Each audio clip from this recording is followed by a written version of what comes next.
மணிவண்ணன் நடிச்சிருந்தாரு. சத்யராஜ் பெரியார் அமைப்புகள் போனா சத்யராஜ் வந்துடுவார்.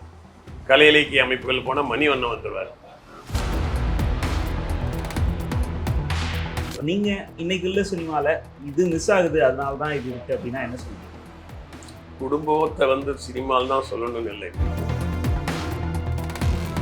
இப்போ கார்பரேட் கம்பெனிகள் உள்ள வந்து அந்த மேல் மட்டத்தில் ஒரு 5-6 ஆர்டிஸ்ட் மட்டும் வச்சுக்கிட்டு வடிவேல் தான் நடிக்கிறதா இருந்தது. அப்புறம் விஜயகாந்துக்கு அவருக்கு கிளாஷ் வந்தது. இந்த சூழ்நிலையில் வடிவேல் போட்டு புண்ணியம் இல்லைன்னு இந்த கொள்ளு பார்த்தாங்கன்னா அது பார்த்தாங்கன்னா நான் வர முடியாத சூழ்நிலைண்ணா ஒரு விஷயம் எதிர்பார்க்காத நான் 5-6 படத்துக்கு உங்கள் பையன் நான் மட்டும்தான் வெளியில் யாரையும் உள்ள சேர்த்துறேன் அவர் எதை நினச்சி சொல்கிறாரு எனக்கு தெரியுது இல்லையா? வேற காமெடியெல்லாம் உள்ள விட்டுறாதீங்க. உங்கள் பையன் நான் நீங்கள் டைரக்ஷனு இது ரிலீஸ்.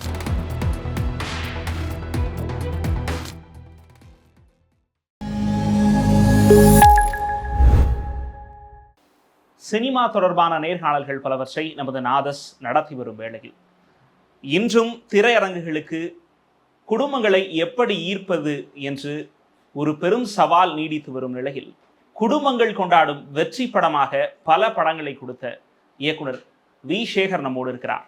வணக்கம். குறிப்பா உங்களுடைய படங்கள்ல லெஜெண்டரி இயக்குனராக மணிவண்ணன் நடிச்சிருந்தாரு. சத்யராஜ் ஒரு கொள்கை பிடிப்புள்ள நடிகர், அவரும் நடிச்சிருந்தாரு.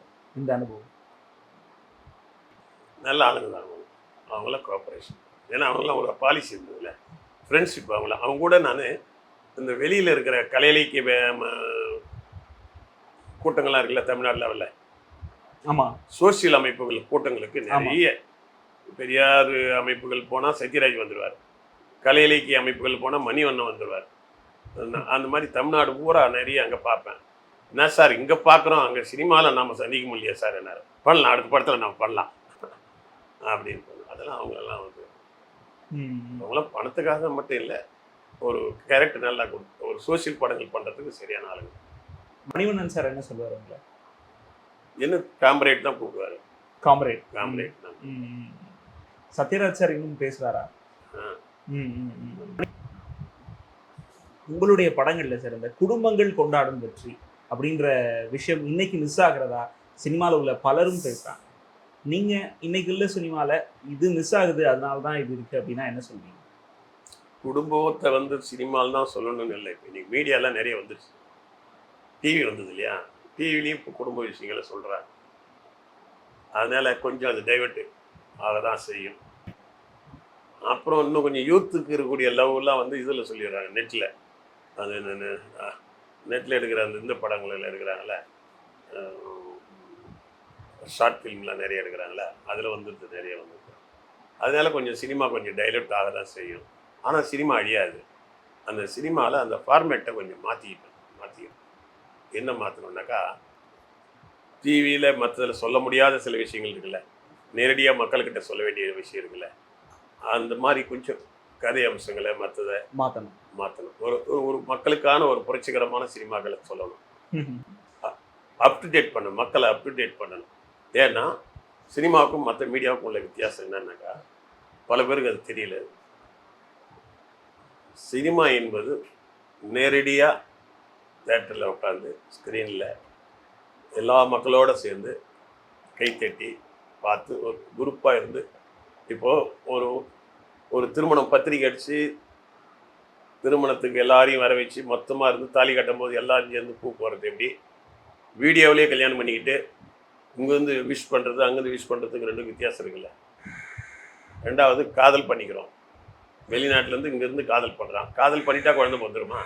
அவன் நேராக சந்திக்கும் போது தான் குழந்தை பண்ணுறான். அப்போ சினிமா என்பது அது வந்து ஒரு மக்களை வந்து நெருக்கமாகுது. எல்லா மக்களும் ஒரு சேர பார்க்குறாங்க, எல்லாரும் சேர்ந்து கை தட்டுறாங்க, எல்லாரும் சேர்ந்து அழறாங்க. அதனால் மக்கள் மீடியான்றது சினிமா தான். மற்றதெல்லாம் வந்து பொழுதுபோக்கு மீடியா மாதிரி இருக்குது. வண்டியில் போகும்போது பார்க்கலாம், நிறுத்தி பார்க்கலாம், அந்த மாதிரி. மித்ததெல்லாம் வந்து நேரடி இல்லை, அது மறைமுகமான வந்து ஒரு கலை. சினிமா தான் நேரடி கலை. அந்த கலையை அழிக்க முடியாது. அது ஃபார்மேட் மட்டும் கொஞ்சம் மாற்றணும். இப்போ சமீபத்தில் 2-3 படங்கள் ஓடுது இல்லையா? இப்போ கர்நாடகாவிலேருந்து ஒரு படம் வந்தது, காந்தாரா. நான் பார்த்தேன், சின்ன படம் காந்தாரா. அதை திணிக்கும் அந்த தெருக்கூத்துலாம் அதில் வந்து பழசுது. அதுக்குள்ளே இன்றைய காலத்து பிரச்சனையை உள்ளே வச்சு அழகாக எடுத்து அந்த படம் கர்நாடகாவில் ஓடிச்சு, நம்ம ஊரில் பிச்சை எடுத்துக்கிட்டு நல்லா ஓடிச்சு, நல்ல ஹிட். ஏன் புராண படம் எடுத்த இதுவே அது இங்கே எடுத்தார என்ன சொல்கிறதுன்னா, இப்போ கூட நம்ம அந்த எந்த குகையை எடுத்தாங்களே, குணா குகையை எடுத்தாங்களே, மஞ்சுமல் பாய்ஸ். பாஸ் என்ன நம்ம ஊர் அதெல்லாம் சாதாரண இளைஞர்களை வச்சுட்டு எடுக்கிறாங்க. அப்போது ரிஸ்க் ஃபேக்டர் இதில் ஒரு ஒரு ஒரு ரியாலிட்டி, யதார்த்தம் இதெல்லாம் எதிர்பார்க்குறாங்க. இப்போ ஆந்திரா கர்நாடகா போலாம் படம் ஓடுதுன்னா கொஞ்சம் அவங்க யதார்த்தத்துக்கு வந்துட்டாங்க. இங்கே நாம் யதார்த்தத்துக்கு ட்ரை பண்ணுறாங்க. நம்ம ஆளுங்க நிறைய, நம்மகிட்ட இல்லாத ஆர்டிஸ்ட் இது எழுத்தாளர்லாம் இல்லை. இங்கே சின்ன ஆளுங்கள்லாம் நிறைய ரெடியாக இருக்காங்க. ஜூட்டோன்னா அடி பின்னுறதுக்கு ரெடியாக டெக்னீஷியன்ஸ் எல்லாம் இருக்காங்க. இங்கே என்ன ஆகிப்போச்சுன்னா, கார்பரேட் கம்பெனிகள் உள்ளே வந்து அந்த மேல் மட்டத்தில் ஒரு 5-6 ஆர்டிஸ்ட் மட்டும் வச்சுக்கிட்டு 300,000 தேட்டர் இவங்களே போட்டுக்கிறது, இவங்களே 2,000 தேட்டர் போட்டுக்கிறது, மொனாப்பொலி. பெரிய கார்பரேட் கம்பெனிகள் உள்ளே வந்ததுனால சாதாரண ஆளுங்க எடுத்த படத்தை ரிலீஸ் பண்ண முடியல, தேட்டர் கிடைக்கல. இப்போ கூட அந்த மஞ்சுமன் பாய்ஸாக எதோ சொன்னீங்களா இதில், இது ஏன் இங்கேருந்து ரிலீஸ் பண்ண முடியுதுன்னா, தமிழ்நாட்டில் எடுத்தால் ரிலீஸ் பண்ண முடியாது. ஏன் முடியுதுன்னா, அவன் கர்நாடகாவில் எடுத்து ரிலீஸ் பண்ணி லாபம் பார்த்துட்டான். அதை திருப்பி இங்கே பண்ணும்போது அவனுக்கு போனஸ், ரிஸ்க் எடுக்கிறான். அதே மாதிரி தான் அந்த படம் சொல்லல, கர்நாடகா படம் சொல்லல இல்லையா, காந்தாரா. அதை வந்து கர்நாடகா ரிலீஸ் பண்ணி ஹிட் பண்ணிட்டான், அதில் லாபம் பார்த்துட்டான், ரிஸ்க்கு தான். இங்கே எடுக்கிறான், இங்கே நல்லா ஓடுது.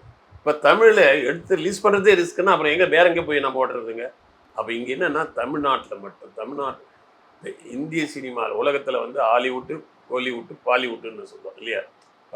இவன் ஹாலிவுட்டு அது வந்து அமெரிக்கா சினிமா. இங்கே வந்து பாம்பேயில் இருக்கிற பாலிவுட், ஹாலிவுட். இங்கேருந்து கோலிவுட்டுன்னுவோம். அப்போ அதிகமாக சினிமா எடுக்கிற ஒரு இந்த 3 இடம்தான்னு அந்த உலகத்தில் ஃபேமஸாக இருக்கிற ஒரு தமிழ்நாட்டில் நல்ல சினிமா எடுக்க தயாராக இருக்கிறான், டெக்னீஷியன் எடுக்க தயாராக இருக்கிறான், எழுத்தாளர் எடுக்க நிறைய டெக்னீஷியன். நம்மகிட்ட அப்படி ஒரு டெக்னீஷியன்ஸ் இருக்கானுங்க. எடுத்தால் முக்கால்வாசி வெளியில் வர முடியல, தேட்டர் கிடைக்கல, அது கிடைக்கல, மொனாப்பொலி. ஒரு 200 தேட்டர் பெரிய படம் வருது, சின்ன படத்துக்கு 100 தேட்டர் கொடுக்கணும்னு அந்த இது வந்து இல்லை, அந்த ரூல்ஸே இல்லை. அந்த ரூல்ஸை கொண்டு வரவும் இப்போ இங்கே இருக்கிறவங்களுக்கு வந்து இந்த தைரியம் இல்லை.